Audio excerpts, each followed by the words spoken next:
Spider-Man breaks into Rhino's house at night, looking for clues behind his sudden heart attack, but he's suddenly attacked by every villain he's ever faced. While fighting, he starts to sense something's wrong.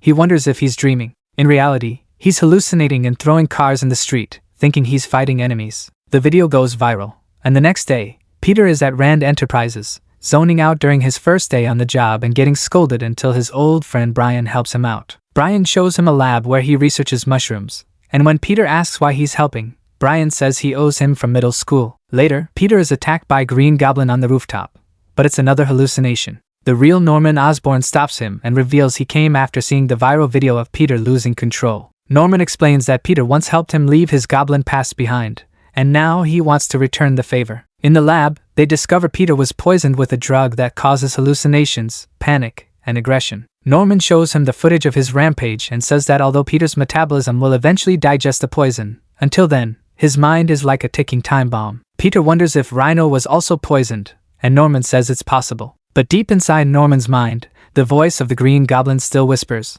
watching, waiting for the right moment to come back. Spider-Man then heads to Ravencroft to find Rhino to question him about the strange drug, getting help from a friend of Peter Parker to secure a meeting. But inside, Spider-Man experiences another intense hallucination, this time flashing back to a middle school memory where the police were called on him and Brian for something reckless they did, and Uncle Ben was furious. We also see that Peter and Brian were part of a group with two other friends who called themselves the Freaktastic Four. Just like everyone has a dark piece of their childhood they'd rather forget, this was Peter's. As he fights to stay sane, security alarms suddenly go off, and Spider-Man rushes toward Rhino's cell, only to find Itsy Bitsy standing over him, ready to kill. If you don't know who she is, Itsy Bitsy is a woman who was injected with the combined genetic samples of Deadpool and Spider-Man. The experiment mutated her body and twisted her mind. Now she roams around claiming to be the daughter of Spider-Man and Deadpool, driven by complete madness. And with that, this chaotic scene marks the end of the issue, so don't forget to subscribe.